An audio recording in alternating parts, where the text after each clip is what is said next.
I caught my fiancé hooking up with my best friend's girlfriend hours before our wedding.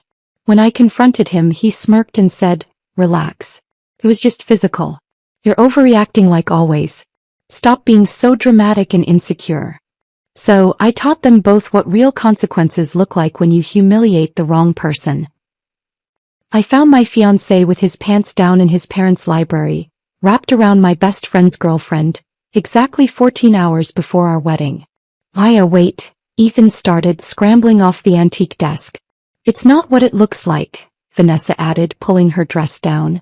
I stood there, hands still on the doorknob, my brain cataloging the scene the way it would catalog a trauma case in the OR. Disheveled clothes. Lipstick smeared. The smell of her perfume saturating the air. Behind me, I heard Jordan's sharp intake of breath. He'd followed me upstairs looking for them too. For exactly 3 seconds, nobody moved. Then Ethan said the words that would define everything that came after. "Relax. It was just physical. You're overreacting like always. Stop being so dramatic and insecure. Just physical. Like that made it better." I'm Dr. Maya Hartwell, and this is the story of how I caught my fiancé hooking up with my best friend's girlfriend hours before our wedding, and what I did about it. But to understand how I got to that library door, how I ended up standing there watching my entire future disintegrate in real time, you need to understand who I was before that moment. You need to understand the life I'd built on precision and control. At 31, I was the youngest attending orthopedic trauma surgeon in Metropolitan General's 100-year history. That wasn't luck. That was 70-hour weeks, sleeping in on-call rooms more nights than my own bed, and an ability to compartmentalize emotion that my mentor Dr. Patricia Chen once called surgical detachment bordering on supernatural. I took it as a compliment. My world revolved around absolutes. Clean incisions. Steady hands. Lives saved in the OR where chaos had no place. I reconstructed shattered spines, rebuilt crushed pelvises from highway accidents, gave people back their ability to walk. Every surgery was a puzzle with a solution. Every broken bone had a protocol for repair. Every crisis had a step-by-step response that I'd memorized and perfected. Control was everything. Control was survival. 3 days before I found Ethan and Vanessa in that library, I'd spent 11 hours reconstructing a motorcycle accident victim's pelvis. 14 surgical pins. 4 shattered vertebrae. Arterial damage that should have killed him twice over. My hands never shook. Not once. Not when the arterial spray hit my face shield at 3:47 a.m. Not when he coded on the table and we had to shock him back. Not when my attending asked if I needed a break after hour 8 and I said no. I didn't need breaks. I needed control. That's what made me exceptional at my job. That's what earned me respect from colleagues twice my age. That's what made patients trust me with their lives. And that's what made me completely blind to the fractures forming in my own life. I met Ethan Callaway 4 years ago at a medical technology conference in Chicago.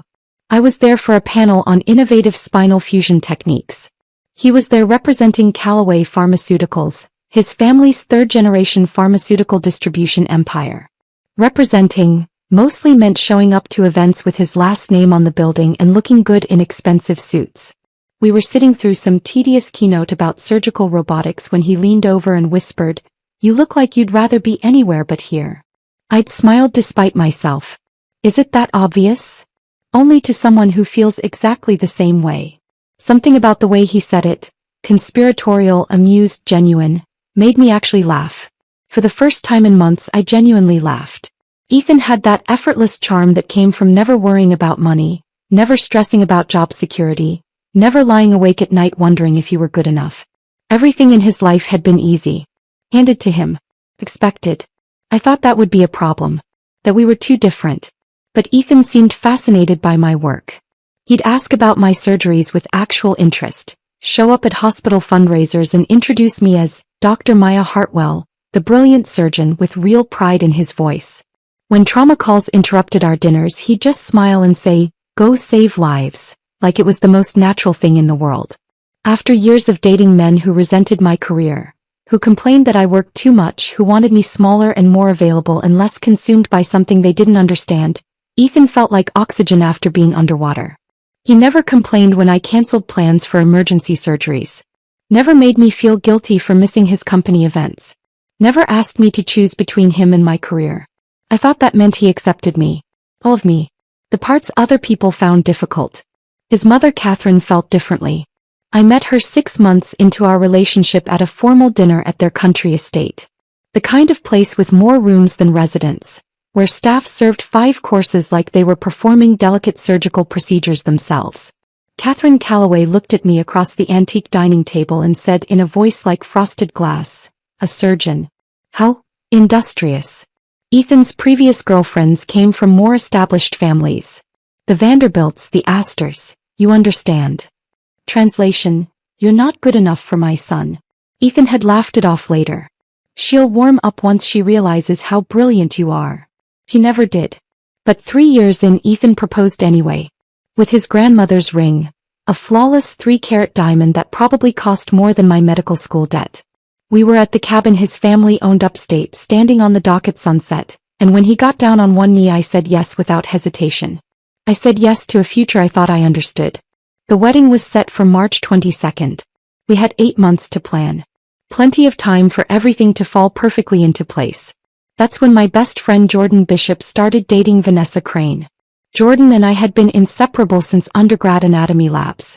We'd bonded over cadaver dissections and late-night study sessions and shared dreams of careers that actually mattered. He became a civil rights attorney, the kind who took cases for justice instead of money, who worked 80-hour weeks defending people who couldn't afford proper representation. He understood what it meant to be consumed by work that felt like purpose. When he called me after meeting Vanessa at an art gallery opening, his voice had that dopey excitement that told me he was genuinely smitten. "She's incredible, Maya. Smart, sophisticated, passionate about art." I was happy for him.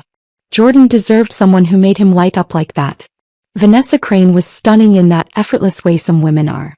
Long dark hair that always looked professionally styled. Vintage designer clothes that probably cost more than my monthly rent. A Yale art history degree she mentioned in every single conversation like it was a fundamental part of her identity. She worked as a private art consultant, which as far as I could tell meant rich people paid her obscene amounts to validate their taste in paintings. Our first double date should have been a warning sign. Vanessa spent 20 minutes explaining why the restaurant's decor was aggressively pedestrian and lacking any cohesive aesthetic vision whatsoever. I told Jordan afterward as gently as possible, "She's a bit much." He'd smiled that love-struck smile. "She's just passionate. Give her a chance." So I did. Over the next 8 months, the 4 of us became inseparable. Weekend trips upstate. Thursday dinners when I wasn't on call. Endless wedding planning sessions where Vanessa inserted herself as my unofficial co-coordinator. She had opinions about everything. My dress was too traditional. You need something with more drama. My venue was beautiful but predictable.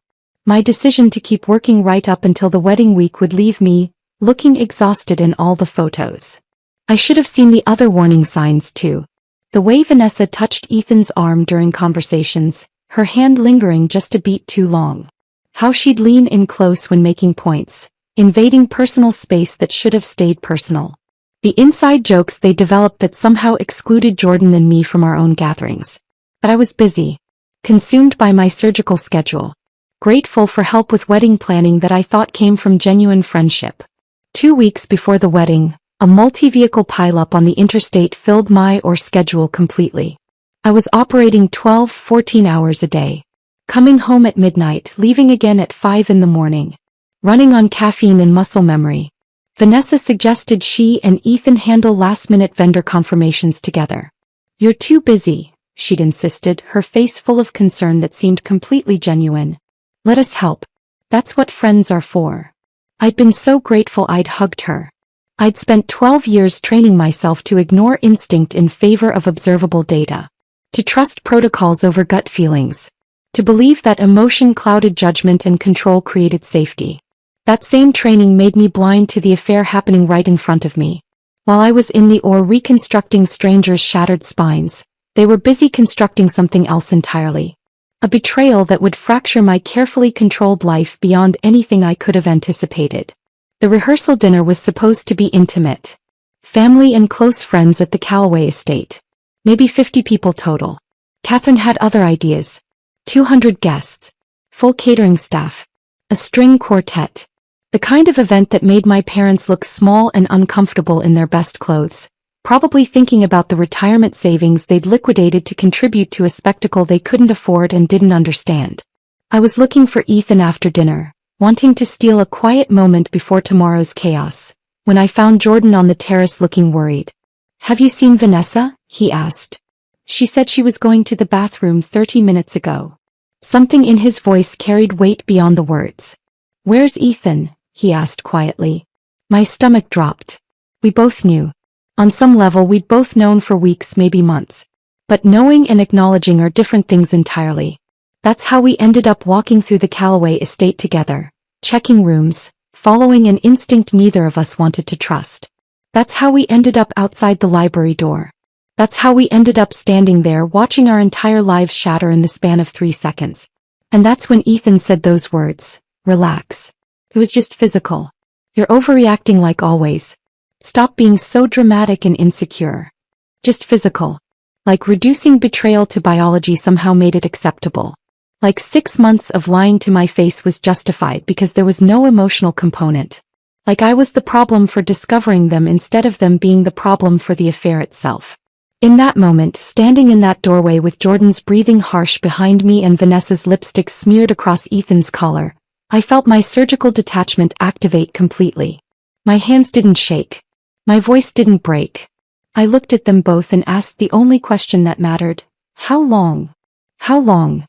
I asked again when neither of them answered.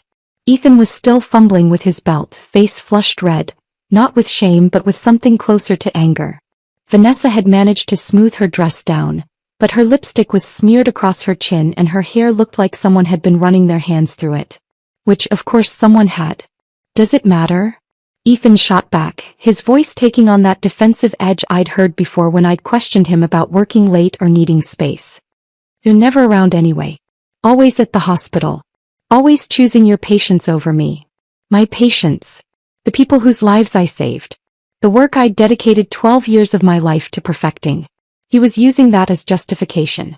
Behind me, Jordan's breathing had gone harsh and uneven. "Vanessa," he said quietly, his voice shaking. "How long have you been sleeping with him?" Vanessa's eyes darted between Jordan and Ethan, calculating which answer would cause less damage. She'd always been good at reading rooms, at knowing exactly what to say to manage situations. But there was no managing this. "It just happened," she started, her voice taking on that pleading quality. "We didn't plan it. It was a mistake." "How long?" Jordan's voice cracked on the second word. Vanessa and Ethan exchanged a look. A whole conversation passed between them in that glance. Some agreement about what to admit, what to hide, how much truth they could get away with revealing. That look told me everything I needed to know before Vanessa even opened her mouth. 6 months, she whispered. The number hung in the air like smoke. 6 months. Half the time I'd been planning this wedding. Half the time I'd been choosing flowers and finalizing seating charts and writing vows to a man who was sleeping with someone I'd called my friend. I laughed. I couldn't help it. The sound came out sharp and brittle, echoing off the library's high ceilings. "You think this is funny?" Ethan's face went from flushed to purple. "This is exactly what I'm talking about. You're completely unhinged." "I'm unhinged," I repeated slowly, tasting the words. "I just walked in on you having sex with my best friend's girlfriend 14 hours before our wedding, and I'm the one who's unhinged. It was just physical." He was yelling now, panic making his voice go high. "It didn't mean anything. You're taking this way too seriously. Just physical. Like that was supposed to comfort me. Like reducing 6 months of betrayal to mere biology somehow made it acceptable. So if it didn't mean anything," I said, my voice still perfectly calm, "why did you keep doing it? 6 months isn't a mistake, Ethan. That's a choice. Made over and over again." Vanessa was crying now, mascara running down her cheeks in black streaks. "Maya, please, you have to understand." "I don't have to understand anything." I looked at her directly for the first time. "You were supposed to be my friend. I am your friend. Friends don't sleep with their friend's fiancé 50 times over 6 months. The number was a guess, but I watched her face and knew I'd hit close to the truth. Or was it more than that? Did you lose count? She flinched like I'd slapped her. Jordan made that sound again, that wounded animal noise that told me he was breaking apart inside. 50 times. His voice was barely audible. You slept with him 50 times? Jordan, baby, please. Vanessa reached for him. He stepped back like she was radioactive. Don't touch me. Don't you dare touch me. We need to talk about this privately, Vanessa tried, her eyes darting toward the open door. Before people find out. Oh, people are going to find out, I said, pulling my phone from my clutch. In fact, let's tell them right now. Don't you dare. Ethan lunged for my phone. I sidestepped him easily. 12-hour surgeries had taught me to move efficiently even when exhausted, and he stumbled forward into the desk they'd just been using for their encounter. Vanessa tried to catch him and they both went down in a tangle of limbs. An antique lamp crashed to the floor, shattering. The sound was catastrophic in the quiet house. For a moment, everything froze. Then I heard it, footsteps in the hallway. Multiple footsteps. People running toward the noise. Ethan scrambled to his feet, eyes wide with genuine panic now. Mother's going to. He didn't finish the sentence because Catherine Calloway appeared in the doorway, her practiced social smile already in place. What on earth? She stopped mid-sentence. Her eyes swept the scene with the precision of someone trained to assess situations quickly and thoroughly. Me standing calm by the door. Jordan pale and shaking beside me. Ethan and Vanessa on the floor surrounded by broken glass. The overturned furniture. Vanessa's smeared makeup. Ethan's disheveled clothes. The smile vanished from Catherine's face. Someone better explain this immediately, she said, her voice dropping to that dangerous quiet tone that was somehow more terrifying than yelling. More people crowded into the hallway behind her. I recognized Ethan's father, several groomsmen, my parents pushing through the crowd looking confused and concerned. Bridesmaids in their cocktail dresses. The wedding planner with her ever-present clipboard. Random guests drawn by the crash. All eyes on us. Ethan scrambled to his feet, panic replacing whatever arrogance he'd had moments ago. Mother, it's not. Maya's having some kind of breakdown. She attacked us. I haven't touched either of you, I said calmly, holding up my hands to show the crowd.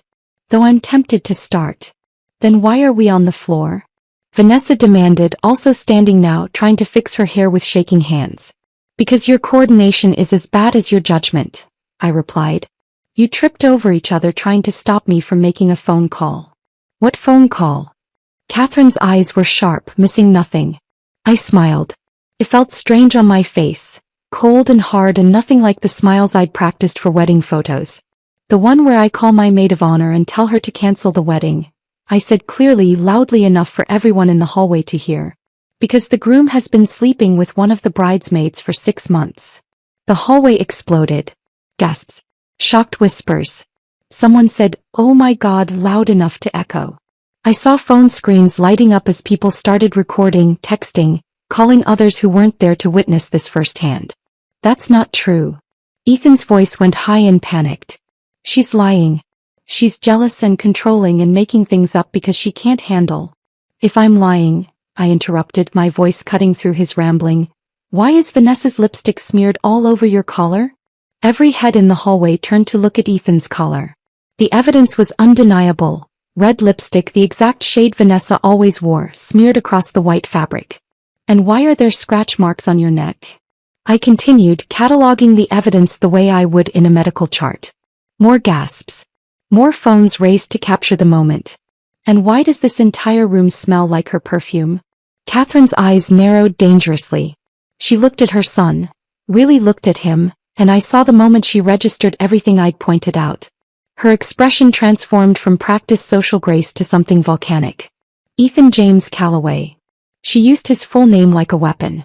Is this true? The crowd had gone completely silent. Everyone waiting. Phones recording. This moment crystallizing into something that would be replayed and discussed and dissected for months, maybe years. Ethan's mouth opened and closed. No sound came out. His resolve was crumbling. I could see it happening in real time. The panic taking over, the realization that he couldn't lie his way out of this, that too many people had seen too much evidence. It just happened, he finally said, his voice weak.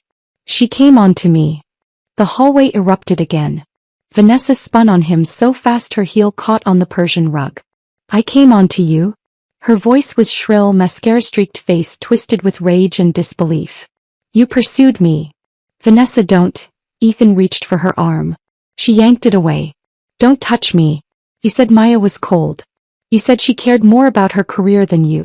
You said the wedding was a mistake, but you couldn't back out because of your family. Every word landed like a physical blow.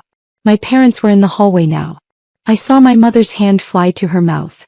My father's face had gone dangerously red. That's not, I never said. Ethan was floundering, looking between his mother and the growing crowd of witnesses. You said it last week. Vanessa was fully crying now, her careful composure completely shattered. At your condo. After we... She stopped, realizing mid-sentence what she was admitting. Jordan made that sound again. Last week? You were at his condo last week. I'd been in Boston last week. At a medical conference presenting spinal fusion research. I'd called Ethan every single night from my hotel room, and he'd said he missed me, that he was bored at home, that he couldn't wait for the wedding. He'd been with her. The timeline reconstruction was happening in my head automatically, the way it did when I was piecing together how an accident had occurred based on injury patterns. How many times? Jordan's voice broke on the question. How many times total? Vanessa's mouth opened and closed. No words came out. How many? Jordan asked again, louder this time. I don't know, she whispered. Maybe 40? 50? I lost count. The crowd gasped again, louder this time. Someone in the back was definitely recording. I could see the distinctive glow of a phone screen aimed directly at us. 50 times over 6 months? I kept my voice even, clinical, letting the mathematics speak for themselves. That's twice a week. That's not it just happened. That's a relationship. The word hung there in the air. Relationship. Reframing everything Ethan had called just physical into something deliberate, ongoing, chosen repeatedly over half a year. Ethan tried to backtrack immediately. It wasn't like that, he stammered, looking at his mother with genuine fear in his eyes. She's exaggerating. I'm exaggerating? Vanessa turned on him so fast I actually saw the moment her survival instinct kicked in. The decision to throw him under the bus before he could do it to her. You told me you loved me. Complete silence. The kind of silence where you could hear people's shocked breathing, the rustle of expensive fabric as 200 guests leaned forward to hear better. Catherine's face went absolutely white. You told her what? I didn't. That's not, she's twisting my words. Ethan was spiraling, his carefully constructed life falling apart in real time. You said you were going to call off the wedding. Vanessa was fully committed to her confession now, tears streaming down her face, mascara leaving black tracks. You said we'd be together. You said Maya didn't understand you, that she was married to her job, that you felt alone even when you were with her. Each word hit like a scalpel cutting through tissue. I should have felt something. Pain maybe. Betrayal. Rage. Instead, I felt that same surgical detachment settling over me like a familiar coat. My brain was cataloging everything clinically. The growing crowd, the phones recording, the way Ethan's father had gone dangerously red in the face, how my mother was gripping my father's arms so hard her knuckles had turned white. When? I asked quietly, cutting through Vanessa's sobbing. When did he tell you he loved you? Vanessa looked at me, then at Jordan, then back at Ethan like she was hoping he'd step in and stop this. He didn't. He just stood there, mouth opening and closing like a fish drowning in air. 2 months ago, Vanessa finally whispered. Right after we spent the weekend at his family's cabin. The cabin. The piece of information landed differently than everything else. The cabin was where Ethan and I had spent our first anniversary. Where he'd proposed on the dock at sunset. Where we talked about bringing our future children someday. 2 months ago, I repeated slowly, my mind automatically calculating. I was in Boston 2 months ago. At a medical conference. Presenting research on spinal fusion techniques. Calling Ethan every night from my hotel room. Exhausted but excited to share what I was learning. And he'd said he missed me. Said he was bored at home. Said he couldn't wait for me to get back. He'd been at the cabin. With her. You told me you were staying home that weekend, I said, my voice still eerily calm. You said you had work to catch up on. Ethan's face had gone from red to pale green.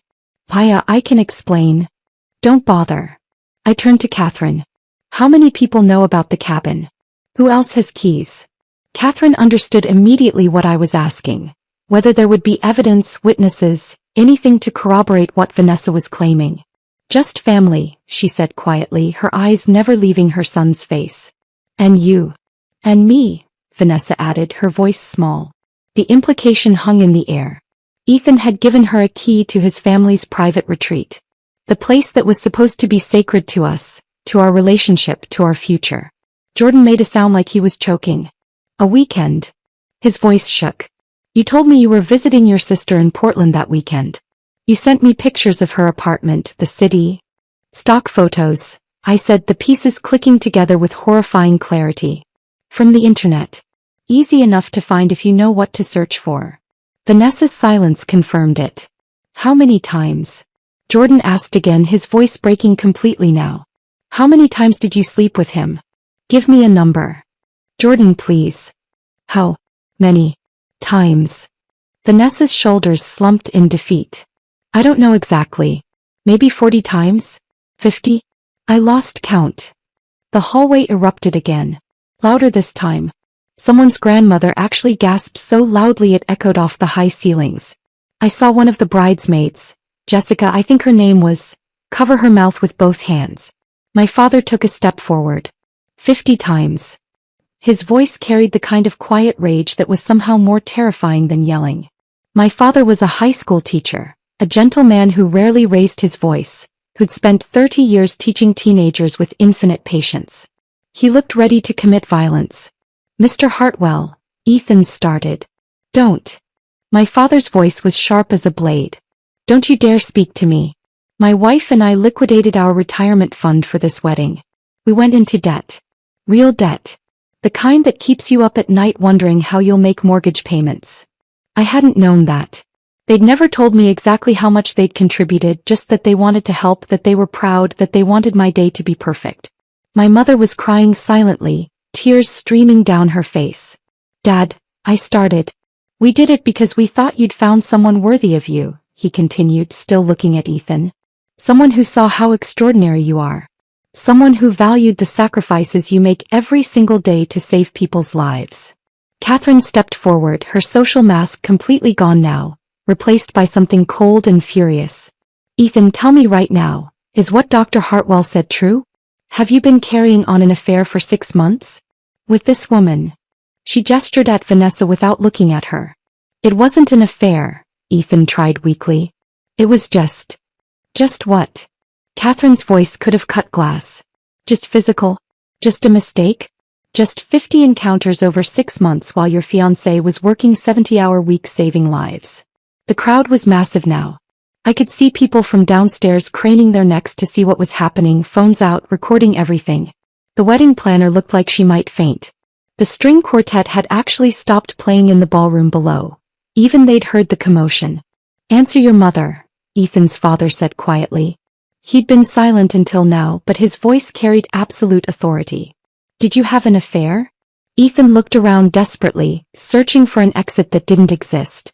Every direction showed him faces ranging from shocked to disgusted to pitying. His carefully constructed image was burning down in real time, and there was nothing he could do to stop it. Yes, he finally whispered. Louder, his father demanded. Yes. Ethan's voice cracked. Yes, I had an affair. Are you happy now? Is everyone satisfied? Happy. Jordan laughed and it sounded broken. My girlfriend who I was planning to propose to next month, has been sleeping with my best friend's fiancé for half a year. So no, I'm not particularly happy. That was news to me. Jordan had been planning to propose to Vanessa. I saw his hand go unconsciously to his jacket pocket, where I'd bet money there was a ring box hidden. Vanessa saw it too. Her face crumpled. Jordan, no. Don't. He pulled his hand away from his pocket like it burned. Don't say my name. Don't look at me. Don't. His voice broke completely. I bought a ring 3 months ago. I was waiting for the right moment. I thought. He couldn't finish. The hallway had gone silent again, everyone witnessing Jordan's heartbreak in real time. Catherine turned to me, and for the first time since I'd met her 4 years ago, I saw something like respect in her eyes. Dr. Hartwell, I apologize. You deserved far better than this. Than him. She looked at her son with open disgust. The wedding is cancelled. Immediately. Ethan, you will personally contact every single guest and explain what you've done. You will not make excuses. You will not blame Dr. Hartwell for your choices. Mother. I'm not finished. Her voice was ice. Vanessa, you are no longer welcome in this house or at any Calloway family event. Ever. Both of you have humiliated this family in front of 200 witnesses, and there will be consequences. I watched Ethan's face cycle through emotions. Shock, anger, fear, and finally something that looked like resignation. I'm sorry, he said, but he was looking at his mother, not at me. Of course he was. I turned to the crowd of guests. My family, his family, our friends, colleagues who'd traveled from across the country, people who'd rearranged their lives to be here for what was supposed to be the happiest day of my life. I apologize for the disruption, I said clearly, my voice steady. But I won't apologize for refusing to marry a man who thinks betrayal is just physical, and that expecting basic loyalty makes me dramatic and insecure. Several people in the crowd actually nodded. The wedding is off, I continued. Thank you all for coming. I'm sorry you traveled for nothing. You didn't travel for nothing, my mother said suddenly, her voice thick with tears but surprisingly strong. You all witnessed Maya standing up for herself. You witnessed her refusing to accept less than she deserves. That's not nothing. Several women in the crowd started clapping. Then more people joined in. Within seconds, half the hallway was applauding. Not for the wedding. For its cancellation. I looked at Jordan. You okay? He shook his head, tears streaming down his face. No. But I will be. He turned to Vanessa one last time. We're done. Don't contact me. Don't come to my apartment. Don't call, don't text, don't send letters or flowers or apologies. I'm blocking you on everything. And Vanessa. He waited until she looked at him. I hope it was worth it. Then he walked away, head held high despite the tears. Everyone in the hallway stepped aside to let him pass. I took one last look at Ethan, standing there in his expensive suit surrounded by broken glass and the ruins of his reputation. Then I walked out. I didn't look back. Behind me, I heard Catherine's voice cutting through the shocked silence. Everyone out.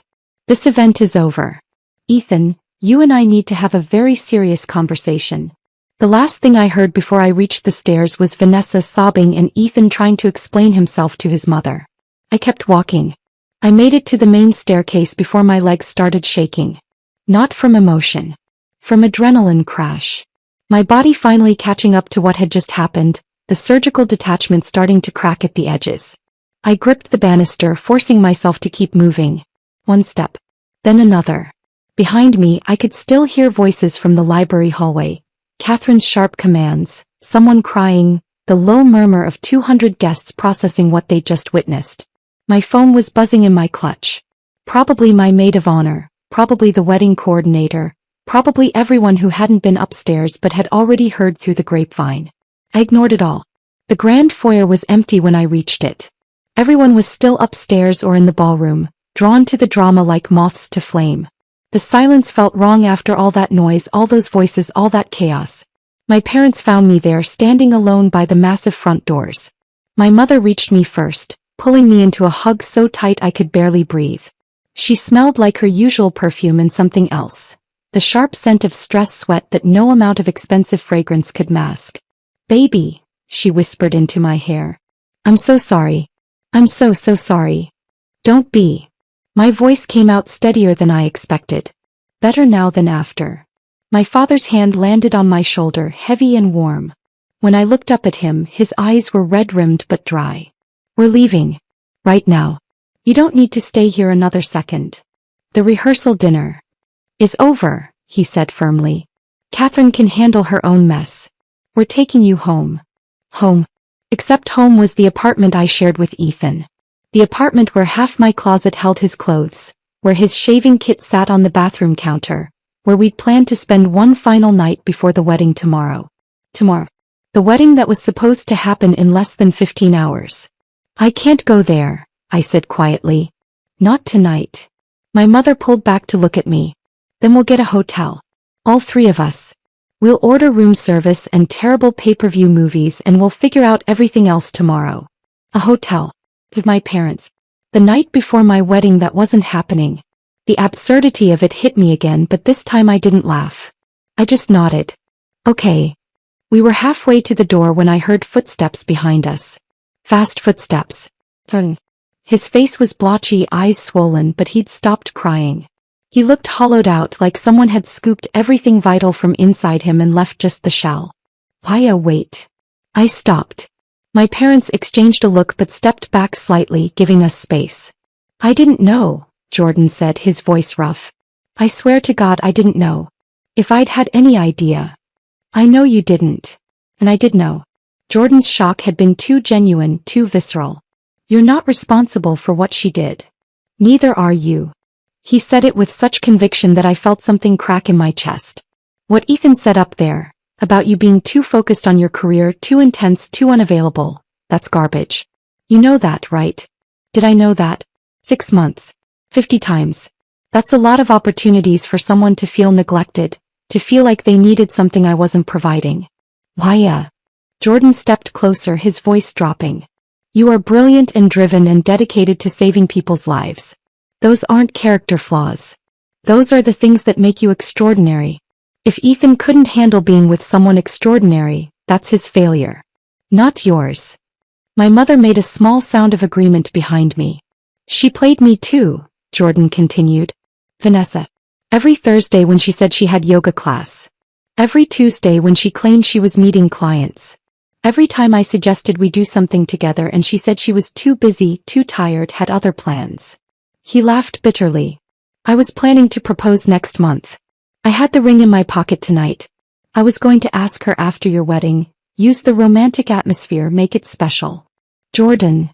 I thought she was the one. His voice broke on the last word. I really thought. He couldn't finish. I pulled him into a hug. He held on like I was the only thing keeping him upright, his body shaking with silent sobs. We stood there for a long moment, two people who just had their futures ripped apart by the same two cowards. When he finally pulled back, his eyes were wet but his jaw was set. What are you going to do? Right now. Get a hotel room with my parents. Tomorrow. I took a breath. Tomorrow I'm going home and packing up every single thing that belongs to Ethan. Then I'm changing the locks. Then I'm blocking his number. Then I'm moving forward like he never existed. Jordan nodded slowly. Can I help? You don't have to. I want to. He said it with such fierce conviction that I knew he meant it. I need to do something. Need to feel like I have some control over any of this. I understood that completely. Hey, I said. Tomorrow morning. 9 a.m. I'll bring coffee in boxes. My father cleared his throat gently. We should go before anyone else comes down. He was right. The last thing I needed was another confrontation, another round of explanations, another moment standing in this house that smelled like old money and fresh betrayal. We made it to the parking lot before my phone started ringing in earnest. My maid of honor. Then one of my bridesmaids. Then another. Then my cousin. Then colleagues from the hospital who must have heard through some impossible grapevine that traveled faster than light. I turned my phone off completely. Smart, my father said, unlocking his car. You don't owe anyone explanations tonight. We drove in silence to a hotel near the airport, the kind of generic chain that looked identical in every city, where nobody asked questions and nobody cared who you were or why you needed a room at 11 p.m. on a Friday night. My mother handled check-in while my father and I sat in the lobby, not talking, just existing in the same space. I never trusted him, my father said suddenly. I looked at him surprised. You never said anything. What was I going to say? Honey, I have a bad feeling about the rich boy who seems perfect on paper. You would have thought I was being overprotective. Or classist. Or just a dad who thought nobody was good enough for his daughter. Are you? A dad who thinks nobody's good enough. He smiled slightly. Probably. But that's not why I didn't trust Ethan. I didn't trust him because he never looked at you the way you deserve to be looked at. What do you mean? When you talk about your surgeries, about your research, about the lives you've saved, your whole face lights up. You become animated and passionate and so completely yourself. He paused. Ethan never looked at you like that was beautiful. He looked at you like it was something to tolerate. Something he put up with because the rest of the package was acceptable. The observation landed with quiet devastation. Because my father was right. I'd seen that look on Ethan's face dozens of times. That slightly glazed expression when I got too deep into medical terminology, Too excited about a successful surgery, too consumed by work he didn't understand and didn't really care to. I told myself it didn't matter. That not everyone had to be passionate about orthopedic trauma surgery.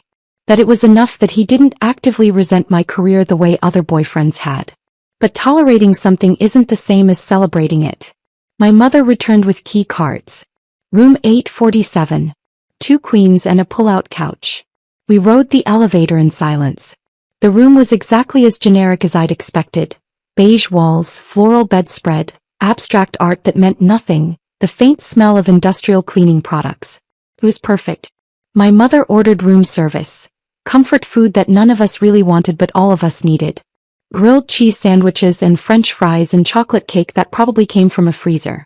We ate in our fancy rehearsal dinner clothes, sitting on hotel beds, watching some mindless action movie on cable. Nobody mentioned the wedding. Nobody talked about what happened. Nobody asked if I was okay. We just existed together, my parents flanking me like bodyguards, their mere presence saying everything that needed to be said. Around 1 a.m. my mother finally spoke. Do you want to talk about it? I considered the question. Did I want to dissect the affair, analyze where it went wrong, process the betrayal out loud? No, I said honestly. I want to sleep. And tomorrow I want to erase every trace of him from my life. And then I want to go back to work and remember who I am when I'm not defined by who I'm dating. My father raised his water glass. To Maya Hartwell, brilliant surgeon who doesn't need a man to be complete. My mother raised hers too. To our daughter who's always been enough exactly as she is. I raised my glass, feeling something shift inside me. Not healing, it was too soon for that. But the beginning of something. The first stage of reconstructing a life that had been shattered. Some breaks, I thought, require complete demolition before proper reconstruction can begin. Tomorrow I'd start demolishing. Tonight I'd just sleep. I didn't sleep that night in the hotel room. My parents did. My mother's soft snoring from one bed, my father's deeper breathing from the pull-out couch.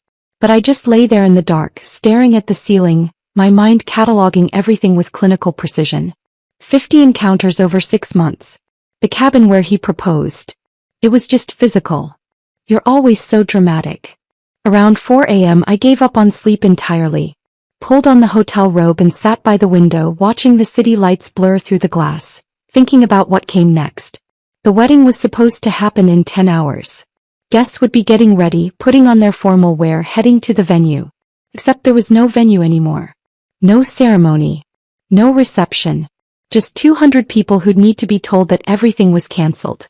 Catherine had said Ethan would handle the notifications. I wondered if he actually would or if he'd try to spin some story that made him look less pathetic.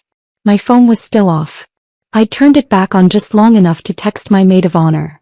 Weddings cancelled. Long story. Okay. We'll explain later. Before shutting it down again. I couldn't handle the influx yet. The questions, the concern, the people who'd want details I didn't have the energy to provide. Jordan showed up at the hotel at 8:30 a.m. with coffee and a rental van. For the boxes, he explained when I met him in the lobby. My parents were still upstairs giving me space. Figured we'd need something bigger than my sedan. The drive to my apartment felt surreal. Saturday morning traffic, people going about their normal weekends, completely unaware that my entire life had detonated less than 12 hours ago. You okay? Jordan asked at a red light. I don't know yet, I said honestly. Ask me in a month. The apartment looked exactly as I'd left it yesterday morning, before the rehearsal dinner, before the discovery, before everything shattered. My coffee mug was still in the sink. Ethan's jacket was draped over the back of the couch. Evidence of a life that no longer existed. Where do we start? Jordan asked. Bedroom, I said. Everything of his goes into boxes. Clothes, toiletries, books, everything. I want it gone. We worked in silence for the first hour. Jordan handled the bathroom while I tackled the closet, pulling Ethan's expensive suits off hangers, folding his designer shirts, packing his shoes into boxes with methodical precision. It should have hurt more than it did. But mostly I just felt numb. Detached. Like I was packing up a stranger's belongings rather than dismantling a 4-year relationship. He's got a lot of stuff, Jordan observed, emerging from the bathroom with a box full of grooming products. For someone who claimed he needed space before the wedding. I looked around the bedroom. He was right. For someone who'd supposedly been staying elsewhere to respect tradition, Ethan had left an enormous amount of his life in my apartment. Almost like he'd never intended to actually move out. Almost like this space excuse was just that. An excuse to maintain his affair without me accidentally discovering it. By noon we'd filled 12 boxes.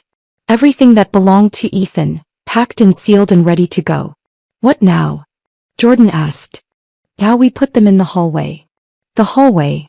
I'm done being responsible for his belongings. He can come get them himself. Or not. Either way, they're not staying in here. We carried the boxes out one by one, stacking them neatly outside my apartment door. Jordan was sweating by the time we finished. The boxes were heavy, full of the accumulated possessions of someone who'd lived comfortably his entire life. Locks next, I said, pulling out my phone and finally turning it back on. It immediately exploded with notifications. 47 missed calls. 32 text messages. 14 voicemails. Most from Ethan. The texts escalated in desperation. Maya, please answer. We need to talk about this. You're being unreasonable. I made a mistake, but that doesn't mean we can't work through this. I love you. Why are you ignoring me? This is childish. Fine. Be that way. I blocked his number without reading the rest. The locksmith arrived at 1 p.m. Professional, efficient, asking no questions about why a woman needed her locks changed on what was supposed to be her wedding day. $300 and 45 minutes later, I had new keys and Ethan had none. Thank you, I told the locksmith, testing the new lock mechanism. No problem. Stay safe. Something about the way he said it made me think he knew exactly what kind of situation this was. Jordan left around 2, exhausted and emotionally drained. Call me if you need anything, he said at the door. Anything at all. Same to you.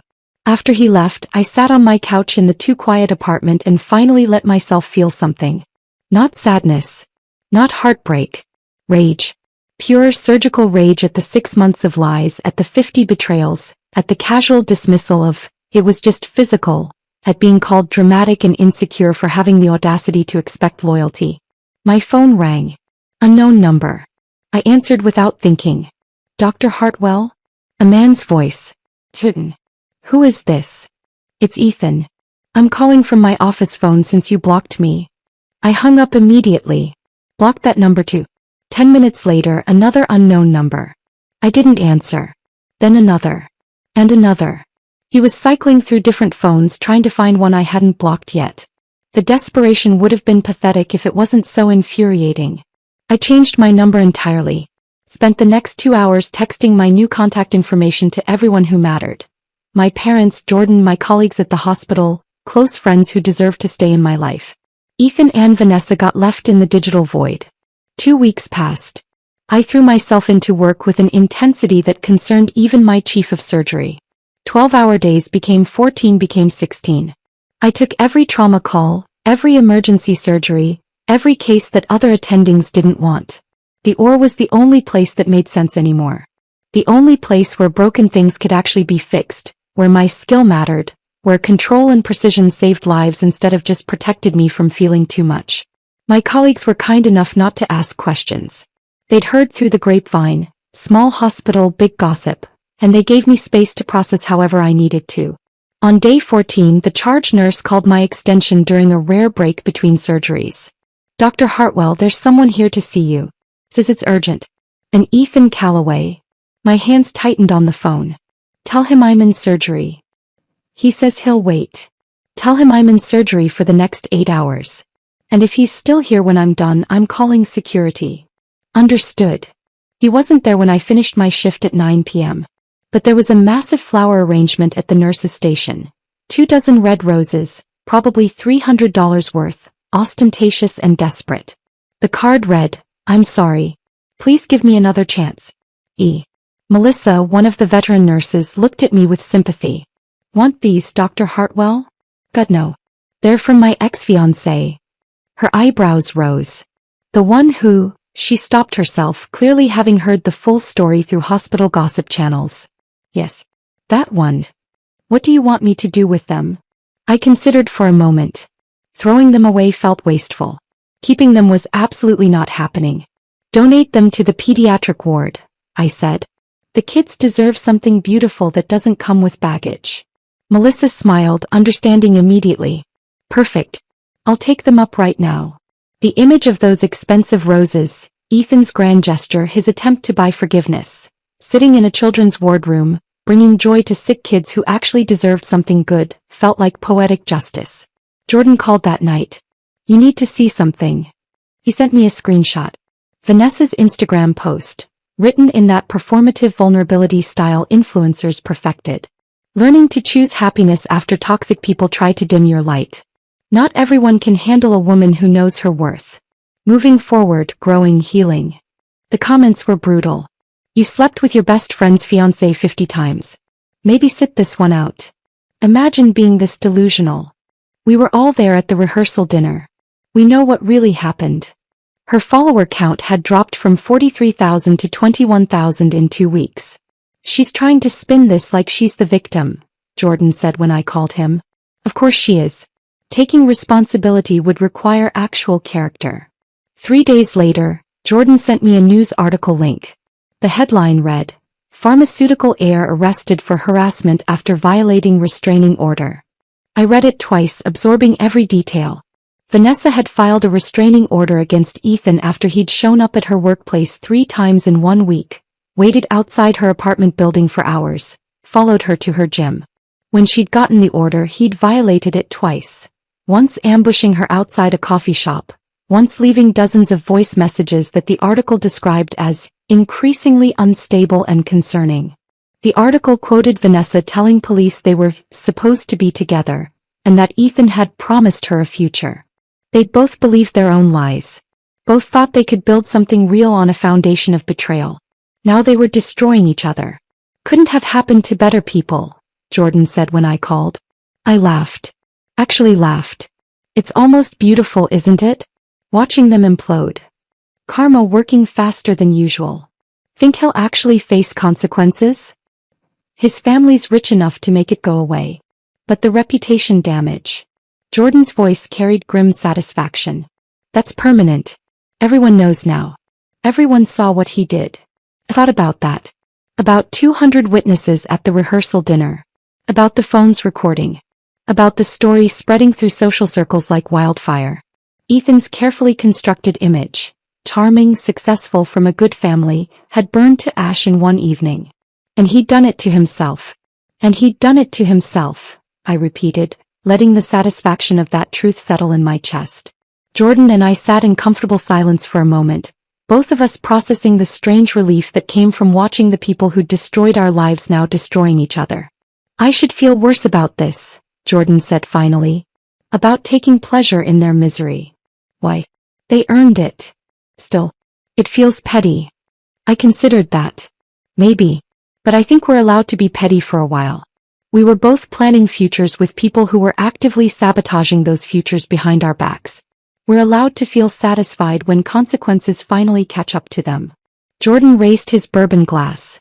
To consequences. I clinked mine against his. To consequences. Work became my refuge over the following weeks. The ore was the one place where precision still mattered, where broken things could actually be fixed, where my skill had tangible value beyond the wreckage of my personal life. My first surgery after returning full-time was a complex spinal reconstruction. A 19-year-old motorcycle accident victim whose vertebrae had been crushed in 3 places. His ability to walk again depended entirely on my steady hands and focused mind. I scrubbed in at 6 a.m., my mind going quiet the moment I entered the operating room.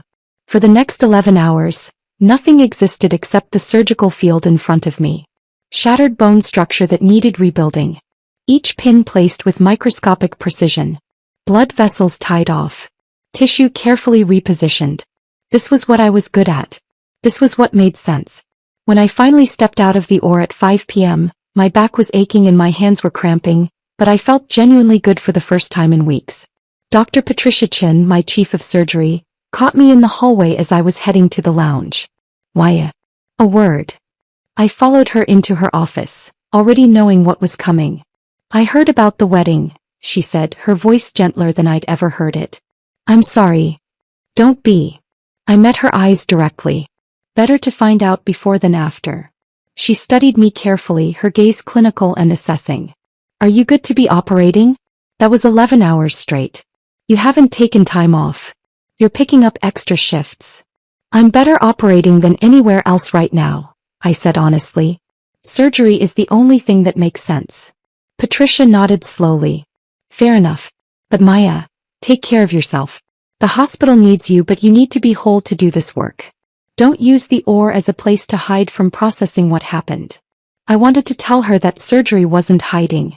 That it was the only place where I felt genuinely in control, where my decisions mattered, where broken things could actually be fixed. But I just nodded. I'll be careful. See that you are. My parents showed up at my apartment that evening without warning, carrying takeout Chinese food and expressions of gentle concern. We wanted to check on you, my mother said, setting containers on my coffee table. You haven't been answering our calls. I've been busy. We know. The hospital told us you've been working double shifts. I grabbed plates from the kitchen, deflecting. Someone has to cover the trauma cases. We ate in silence for a while, me sitting cross-legged on the floor, them on my couch, the awkwardness of the conversation we weren't having filling the space between us. Finally, my mother put down her container. I never liked him. I looked up, surprised. What? Ethan. I never trusted him. You never said anything. She exchanged a glance with my father. You seemed happy. Or at least you seemed like you'd made up your mind. What were we going to say? I put down my lo mein. You could have told me you had concerns. My mother leaned forward, her expression pained. Would you have listened? The question hung in the air. We both knew the answer. Oh, I wouldn't have. I'd have dismissed their concerns as overprotective parents who couldn't accept that their daughter was making her own choices. There were small things, my mother continued quietly. The way he looked at his phone during family dinners. How he'd suddenly need to take calls outside, always in another room. Once, at your birthday party last year, he disappeared for 40 minutes. When he came back, his shirt was buttoned wrong. The detail landed like a small explosion. My birthday party. 10 months ago. Had he been with Vanessa even then? I told myself I was being paranoid, my mother said. That I was looking for problems because I didn't think he was good enough for you. My father added, we wanted you to be happy. We thought maybe we were just being overprotective. That we couldn't accept our daughter was building her own life separate from us. I felt something crack in my chest. They'd seen warning signs I'd completely missed. Or maybe not missed. Maybe deliberately ignored because acknowledging them would have meant admitting my life wasn't as controlled and perfect as I'd convinced myself it was. I'm sorry we didn't say anything, my mother whispered. Don't be, I said, echoing the words I'd told Patricia. This isn't your fault. His. And mine for not paying attention. It's not your fault, my father said firmly. You trusted someone you had every reason to trust. That's not a character flaw. But it felt like one. Jordan and I started meeting regularly after that, both of us needing someone who understood exactly what we were going through. We'd sit on his balcony with bourbon and notepads, reconstructing the timeline of the affair like detectives working a cold case. The cabin weekend, Jordan said one night, circling a date on his notepad. That was the same weekend Vanessa said she was visiting her sister in Portland. I checked my calendar. And Ethan told me he was home alone, bored, watching Netflix. Jordan shook his head, the pattern becoming clear. Every Thursday evening for 6 months, Vanessa had yoga class. Every Tuesday Ethan had business dinners, I added. Vendor meetings for wedding planning, we said simultaneously, then looked at each other. We'd both been so busy. Me with surgical schedules, Jordan with case preparation, that we'd never questioned the convenient patterns, never compared notes, never suspected that our partners' absences might overlap for a reason. There was a weekend in March, Jordan said slowly, where Vanessa said she was at an art consultation in Miami. She sent me photos. Hotel room, the beach, everything. My stomach dropped. Ethan said he was at a pharmaceutical conference in Miami that same weekend. He sent me photos too. We stared at each other. The same lies. The same trip. Probably the same hotel room with photos carefully angled to exclude any evidence of shared occupancy. They planned this, Jordan said quietly. This wasn't just opportunistic encounters. They coordinated schedules, created alibis, constructed an entire parallel reality while we were both completely oblivious. The level of calculation involved was somehow worse than the betrayal itself. 3 days later, my phone rang from an unknown number. I almost didn't answer. But something made me pick up. Maya, this is Catherine Calloway. I went very still. Mrs. Calloway. I know you have no reason to speak with me, she said, her formal tone cracking slightly. But I have information you deserve to know. I waited silent. Catherine took a breath. Ethan's previous engagement, to Alexandra Pemberton before he met you, ended because I walked in on him with her maid of honor 2 weeks before their wedding. The world seemed to tilt slightly. What? We paid Alexandra's family a significant sum to keep it quiet. To avoid scandal. The Pembertons are old family friends. We couldn't afford the social fallout. I sat down slowly, my legs suddenly unsteady. I insisted Ethan get therapy, Catherine continued. That he address whatever compulsion drives this behavior. He refused.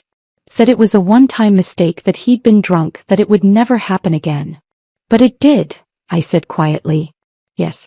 When he started dating you, I convinced myself he'd changed. That you were different. That maybe a woman with a serious career, someone who wouldn't worship him or make him the center of her universe, would hold his attention in a way debutantes hadn't. Her voice broke slightly. I was wrong. And I owe you an apology. I should have warned you. Should have told you about his pattern. But I wanted to believe he could change. That he wasn't. She stopped. Wasn't what? I prompted. Wasn't broken in a way I couldn't fix, she whispered. The revelation crashed over me in waves. This wasn't a mistake. Wasn't a moment of weakness. Wasn't about me being too intense or working too much. This was a pattern. A compulsion. A man who systematically sabotaged relationships at the moment of ultimate commitment, who engineered his own disasters and then blamed the women who loved him for not being enough. Why are you telling me this now? I asked. Catherine's voice hardened. Because he's planning to show up at your hospital again tomorrow with some grand gesture. And because you deserve to know you did nothing wrong. This is who my son is. This is what he does. And I'm ashamed I didn't warn you. I closed my eyes, absorbing the information. Thank you for telling me. I'm sorry, Maya. Truly. You deserved so much better than my son. She hung up before I could respond. I sat there in my quiet apartment, Catherine's words echoing in my mind. This was a pattern. I wasn't the first. Probably wouldn't be the last. Nothing I'd done or not done would have changed the outcome, because the outcome was inevitable from the moment Ethan proposed. The engagement itself triggered something in him. Some deep-seated fear of commitment that manifested as sabotage. It wasn't about me at all. For the first time since that night in the library, I felt something shift inside me. Not forgiveness. Not healing. But release. Release from the narrative that I'd somehow caused this. That if I'd been less focused on work, more available, more fun, more spontaneous, it wouldn't have happened. It would have happened regardless. As this was who Ethan was. And I'd just been the latest in a line of women who'd believed they could be enough for a man who was fundamentally incapable of accepting love. I stared at my phone for a long time after Catherine hung up, her words replaying in my mind. He's planning to show up at your hospital again tomorrow with some grand gesture. Not if I had anything to say about it. I called the hospital's head of security first thing the next morning. Marcus Webb had been with Metropolitan General for 15 years. A former police officer who'd seen everything and couldn't be rattled. Dr. Hartwell. What can I do for you? There's a situation you should know about, I said, keeping my voice professional. My ex-fiancé has been attempting to contact me despite being told repeatedly to stop. His mother informed me he's planning to show up at the hospital today with flowers or some other grand gesture. Marcus's tone shifted immediately. Do you want a restraining order? I can help you file. Not yet, I interrupted. But I want clear documentation if he shows up. I want him intercepted before he reaches the surgical wing. And I want him escorted out by security in a way that's visible enough that he understands this isn't romantic persistence. It's harassment. There was a pause, then Marcus said, I can absolutely arrange that. What time? His mother said 2 p.m. Consider it handled. And Dr. Hartwell? I'm sorry you're dealing with this. Thank you, Marcus. At 1:50 p.m. I positioned myself on the second-floor walkway that overlooked the main lobby. I had a surgery scheduled for 3, so I was already in my scrubs, but I wanted to see this. At exactly 2 p.m. the main door slid open and Ethan walked in. He was wearing one of his expensive suits, hair perfectly styled, carrying an enormous bouquet of flowers that must have cost $500 minimum. Red roses, white lilies, some exotic blooms I couldn't identify from this distance. He looked confident, like this was a romantic movie and he was the hero coming to win back his love. He made it maybe 15 feet before 2 security guards intercepted him. I couldn't hear the initial exchange, but I saw Ethan's expression shift from confident to confused. He gestured with the flowers, said something that made one of the guards shake his head firmly. Then Ethan's voice rose, loud enough to carry across the lobby. I just need 5 minutes. I'm trying to apologize to my fiancé. Marcus Webb appeared from a side corridor, his bulk and authority immediately commanding attention. The entire lobby had gone quiet, people stopping mid-stride to watch the scene unfold. Marcus's voice was professionally calm but loud enough for everyone to hear. Sir, you don't have a fiancé. You have a cancelled wedding and a woman who has asked you multiple times to stop contacting her. You are not welcome in this facility. You need to leave now. Ethan's face flushed red. This is insane. I'm trying to make things right. By ignoring her explicit requests to be left alone? Marcus's tone didn't change. That's called harassment, sir. You can leave voluntarily, or we can call the police and have you removed for trespassing. Your choice. I saw the moment Ethan realized this wasn't going his way. His shoulders slumped slightly, the flowers drooping in his grip. Fine, he said, his voice bitter. Give her these. He tried to hand the bouquet to Marcus. No, sir. You can take them with you or leave them here, but we won't be delivering anything to Dr. Hartwell on your behalf. Ethan looked around the lobby, at the nurses watching from the information desk, at the visitors who'd stopped to stare, at the doctors in scrubs observing from the hallway. He was being humiliated. Publicly. Exactly as he'd humiliated me at the rehearsal dinner. He set the flowers on the floor and walked out without another word. Marcus looked up at the second-floor walkway where I was standing. I gave him a thumbs up. He nodded and returned to his office. The flowers sat in the lobby for about 10 minutes before Sarah Chin, the hospital's volunteer coordinator, approached me. Dr. Hartwell? What should we do with those? An idea was already forming. Sarah, you know the charity auction next month? The one that raises money for the trauma unit. Of course. Those flowers cost at least $500. Let's photograph them, create a display card and auction them off. Sarah's eyebrows rose. What kind of display card? I smiled. One that tells the truth.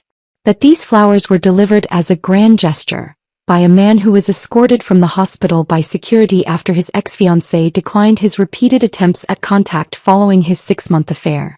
That rather than let expensive flowers go to waste, we're auctioning them to benefit trauma care. Sarah's eyes widened, then she started smiling. That's brilliant. Turn his harassment into something that actually helps people. Exactly.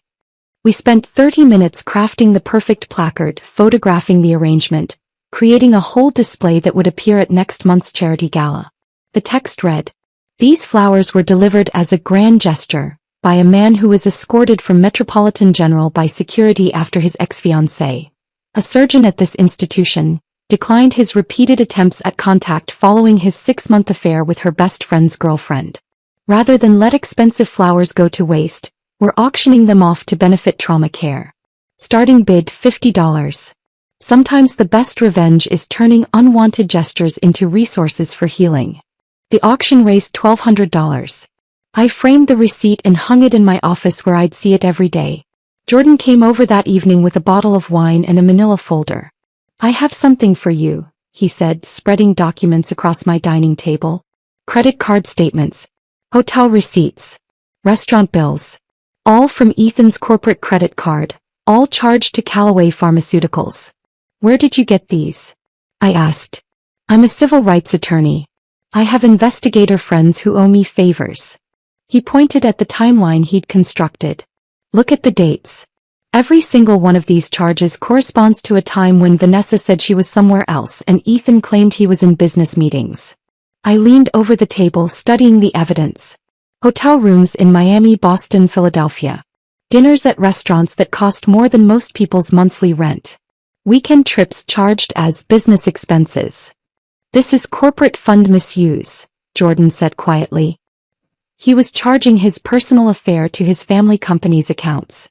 That's technically embezzlement. And Vanessa? Jordan pulled out another set of documents. Her billing records from the gallery where she works. Look at the hours she claimed as client consultations. They match perfectly with these hotel dates. Billing fraud. She'd been charging her employer for hours she spent sleeping with Ethan. What do you want to do with this? I asked. Jordan met my eyes. I want to send it to people who should know. Catherine's attorney. Vanessa's employer. Not as a legal complaint, just as information. Let them decide what to do with it. I considered that. We weren't demanding action. Weren't threatening. Just providing documentation of what had actually happened and letting the natural consequences unfold. Do it, I said.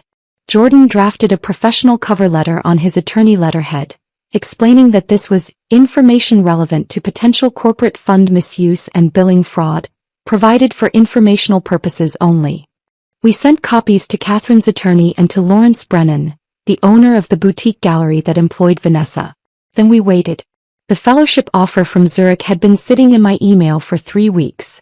I'd ignored it during the immediate chaos, too overwhelmed to think about the future when my present was imploding. But now, sitting in my apartment with Jordan's documentation spread across my table and the framed auction receipt on my wall, I opened the email and actually read it. 12 months in Switzerland. Working with Dr. Heinrich Müller, one of the world's leading spinal reconstruction specialists. Research opportunities. Teaching. A chance to be Dr. Maya Hartwell, brilliant surgeon in a place where nobody knew about the cancelled wedding or the affair or any of it. I hit reply and typed 3 words. Asterisk, I accept. When? Sis. The response came within an hour. Asterisk, can you start March 15th? Sis. I checked the date. March 15th was 8 weeks away. It was also, I looked it up, the exact date of Ethan's court hearing for violating Vanessa's restraining order. The symmetry was too perfect to be coincidence. It felt like the universe offering me exactly what I needed exactly when I needed it. I typed back, March 15th works perfectly.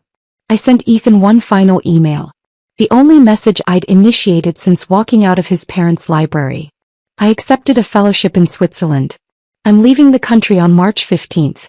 I hope you use this time to get the help Catherine says you've always refused. I hope you figure out why you sabotage every relationship at the moment of commitment. I hope you become the person you pretended to be. But I won't be here to see it. I'm done being a chapter in your pattern. I'm moving forward and you're staying behind with the consequences of your choices. This is the last time you'll hear from me. I hit send then blocked his email address before he could respond. The next 8 weeks passed in a blur of surgery schedules, packing, and watching the consequences unfold from a comfortable distance. Catherine's attorney reviewed Jordan's documentation and apparently presented it to the Callaway Pharmaceuticals board. Ethan was quietly removed from his token position at the company, his name stripped from all official materials. Lawrence Brennan fired Vanessa via email for billing fraud. She posted about it on Instagram, another victim narrative about toxic work environments, but the comments section tore her apart. Jordan texted me updates like they were episodes of a soap opera. Ethan had moved back in with his parents. Vanessa was working as a barista. The restraining order hearing resulted in mandatory anger management classes and a formal warning that any future violations would result in jail time. I felt nothing watching their lives implode. No satisfaction. No vindication. Just a distant acknowledgement that consequences had finally caught up to choices. March 15th arrived cold and clear. Jordan drove me to the airport at 5 a.m., my entire life packed into 3 suitcases and a carry-on. Think you'll come back? He asked as we stood in the departures terminal. I considered the question. Eventually. But right now I need to be somewhere where my past doesn't exist. Where I can just be Dr. Maya Hartwell, brilliant surgeon. Nothing more complicated than that. Jordan pulled me into a hug. Call me when you land. And Maya? Yeah. You didn't just survive this. You won. I smiled against his shoulder. So did you? Yeah, he said quietly. I think we did. I walked through security without looking back. Boarded my flight. Found my seat. And as the plane lifted off, leaving everything behind, I felt something I hadn't felt in months. Free. The word echoed in my mind as the plane leveled off, the city disappearing beneath clouds, everything I was leaving behind becoming smaller and smaller until it vanished completely. I leaned my head against the window and closed my eyes, feeling the tension I'd been carrying for months finally start to release from my shoulders. Switzerland was waiting. A fresh start. A place where nobody knew about Ethan or Vanessa or the wedding that never happened. A place where I could just be Dr. Maya Hartwell again. Nothing more, nothing less. Zurich was exactly what I needed. The fellowship placed me at University Hospital, working alongside Dr. Heinrich Müller, one of the world's leading spinal reconstruction specialists. The work was intense. 12-hour days in the OR, complex cases that required every bit of skill I'd developed over my career, research that consumed my mind completely. My colleagues knew me only as the American surgeon with steady hands and an impressive publication record. They didn't know about my personal life because I didn't have one to discuss. I worked. I studied. I perfected techniques. I lost myself in the precision of surgery. But the fellowship program had one requirement I hadn't anticipated: mandatory therapy for all international participants dealing with life transitions. Dr. Anna Müller, no relation to Heinrich, was a clinical psychologist in her 60s with steel-gray hair and eyes that saw far too much. Our first session, she asked, "Why are you here in Zurich, Dr. Hartwell?" "For the fellowship. To work with Dr. Müller on spinal reconstruction." "No," she interrupted gently. "Why are you really here?" I was silent for a long moment. "I'm running away," I finally admitted. "From what?" "From a wedding that didn't happen. From a fiancé who spent 6 months sleeping with my best friend's girlfriend. From the humiliation of discovering them hours before I was supposed to get married." Dr. Müller nodded, making a note. "And what are you running toward?" The question caught me off guard. "I don't understand. Running away from something is different than running toward something. Which are you doing?" I didn't have an answer. Over the following months, Dr. Müller asked questions that landed like surgical incisions, cutting through defenses I'd built over years. Why did you choose emotional detachment as your primary coping mechanism? When did you start believing that needing people made you weak? Can you identify the moment you decided control was more important than vulnerability? Slowly, painfully, I started seeing patterns I'd never examined. I'd built my entire identity around control. Around being the person who didn't need anyone, who could handle anything, who never let emotion compromise precision. That control had made me an exceptional surgeon. But it had also made me blind. I'd wanted Ethan to be who I needed him to be: supportive, understanding, content with my career-focused life. So I'd dismissed every piece of evidence that contradicted that narrative. The way he looked at his phone. His convenient need for space. The small inconsistencies that I'd catalogued and then ignored. "You're very good at seeing what's broken in other people's bodies," Dr. Müller observed during one session. "But you've trained yourself not to see what's broken in your own life until the damage is catastrophic." He was right. I'd ignored hairline fractures until they became complete breaks. And then I'd been shocked when everything shattered. "What Ethan did was entirely his choice," Dr. Müller clarified. "You are not responsible for his betrayal. But you are responsible for how you responded to warning signs. For the patterns you've developed that prioritize control over connection." It was the hardest work I'd ever done. Harder than medical school. Harder than residency. Harder than any surgery. Because surgery had rules. Protocols. Clear steps from diagnosis to treatment to recovery. This was messy. More uncertain. Required sitting with discomfort instead of cutting it away. 6 months into the fellowship, Jordan texted, "Coming to visit. Book me a couch." He arrived in September with a suitcase, wine, and the kind of easy companionship I desperately needed without realizing it. We spent evenings on my apartment's small balcony overlooking the city, finally talking about things we'd both been avoiding. "Do you think we'll ever trust anyone again?" Jordan asked one night, both of us on our second glass of wine. I considered the question carefully. "I think we'll trust differently. More carefully. With more attention to evidence instead of hoping people are who they claim to be." Jordan nodded slowly. "That sounds exhausting." "It is. But so is being blindsided by a 6-month affair." He laughed, but it was hollow. "Fair point." We sat in comfortable silence for a while, watching lights come on across the city as evening deepened. Vanessa lost her job, Jordan said eventually. The gallery owner found out she'd been billing client hours while conducting her affair. Fired her for fraud. I waited for some feeling to surface. Satisfaction maybe. Vindication. Nothing came. Just empty acknowledgement that consequences had occurred. And Ethan? Jordan smiled grimly. His father removed him from the company board. Catherine gave him an ultimatum: get serious therapy or get cut off from the family money. He chose therapy. Think it'll help? Honestly, I think he's just performing compliance until everyone stops paying attention. Then he'll go back to being exactly who he's always been. Probably true. People didn't fundamentally change just because they'd faced consequences. They changed because they genuinely wanted to be different. And Ethan had never struck me as someone capable of that kind of introspection. I met someone, Jordan said quietly. Her name's Rebecca. She's a public defender. Brilliant, honest to a fault, calls me on my stuff in a way I desperately need. I smiled genuinely for the first time in the conversation. That's good, Jordan. That's really good. We're taking it incredibly slowly. I'm terrified of missing red flags again. Of being so desperate to believe in someone that I ignore evidence right in front of me. I understand that completely. He looked at me. What about you? Anyone interesting in Switzerland? I shook my head. Not ready yet. Maybe not for a long time. Right now I'm focused on work. On rebuilding my sense of who I am outside of relationships, outside of other people's perceptions. Is it working? It's lonely sometimes, I admitted. But it's also clarifying.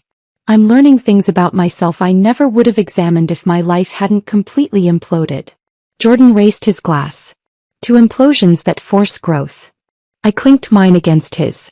To growth we wouldn't have chosen but needed anyway. 3 months before my fellowship ended, a letter arrived forwarded through the hospital's international mail system. Catherine Calloway's elegant handwriting on expensive stationery. I almost threw it away without reading it. But something made me open it. Dear Maya, I debated whether to send this, but I believe you deserve to understand what therapy has revealed about my son. I read slowly, absorbing every word. Ethan's pattern stemmed from fear of becoming like his father. Emotionally unavailable, trapped in a loveless marriage maintained purely for social appearances. His therapist believed he subconsciously engineered affairs that forced relationship endings, preventing him from entering marriages he feared would replicate his parents' cold dysfunction. This doesn't excuse his behavior or minimize the harm he caused you, Catherine wrote. But I thought you should know his betrayal wasn't about you being too intense or too focused on your career. It was about his own inability to accept love, commitment, or the vulnerability required for genuine partnership. I read the letter 3 times, feeling something shift inside me. Not forgiveness. Ethan didn't deserve that and I wasn't interested in offering it. But release. Release from the narrative that I'd somehow caused this. That if I'd been different, better, more available, it wouldn't have happened. It would have happened regardless. Because this was who Ethan was. A man incapable of accepting love even when it was freely offered. And that had nothing to do with me. I returned to the States in March, exactly 1 year after I'd left. Jordan met me at the airport with coffee and the kind of hug that said everything words couldn't. Welcome home, Maya. Metropolitan General welcomed me back with a promotion I hadn't expected. Director of Orthopedic Trauma. Youngest person ever to hold the position. My first day back, walking through the surgical wing in my white coat, I felt genuinely good to be home. But I was different now. Still precise. Still brilliant. Still exceptional at my work. But no longer using the OR as a place to hide from emotional complexity. No longer equating control with strength or vulnerability with weakness. I'd learned to sit with uncertainty. To acknowledge when I didn't have answers. To accept that some things couldn't be controlled or fixed or predicted. I started dating again. Carefully, slowly. Jordan's Rebecca helped vet potential partners with the brutal honesty of someone who'd also been burned. I went to therapy weekly. Not because I was broken but because I was committed to staying whole. And sometimes when I was in the OR reconstructing a patient's shattered spine, carefully setting fractures and knowing that proper healing would make the bone stronger than it had been originally, I thought about my own fractures. The breaks that had felt catastrophic but had ultimately made me more resilient. More aware. More genuinely myself than I'd been before everything shattered. I thought about Ethan sometimes. Wondered if he'd actually changed or if he was just better at hiding his patterns. But mostly I didn't think about him at all. Because he'd become what he'd always been. A chapter in my story. Not the whole narrative. Not even close. I was Dr. Maya Hartwell. Brilliant surgeon. Director of orthopedic trauma. Someone who'd survived betrayal and built something stronger from the wreckage. And that was enough. More than enough.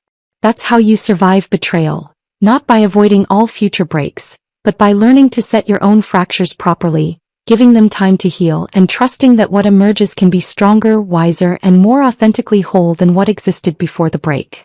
Some things once shattered should stay broken. But some people once broken can rebuild themselves into something better than they were before. I'd become the latter. And I'd never been more proud of who I was. If this story of surgical precision revenge had you hooked from start to finish, smash that like button right now. My favorite part was when Maya turned Ethan's expensive flowers into a charity auction with that brutal placard explaining exactly why they were rejected. What was your favorite moment? Drop it in the comments below. Don't miss more epic revenge stories like this. Subscribe and hit that notification bell so you never miss another upload.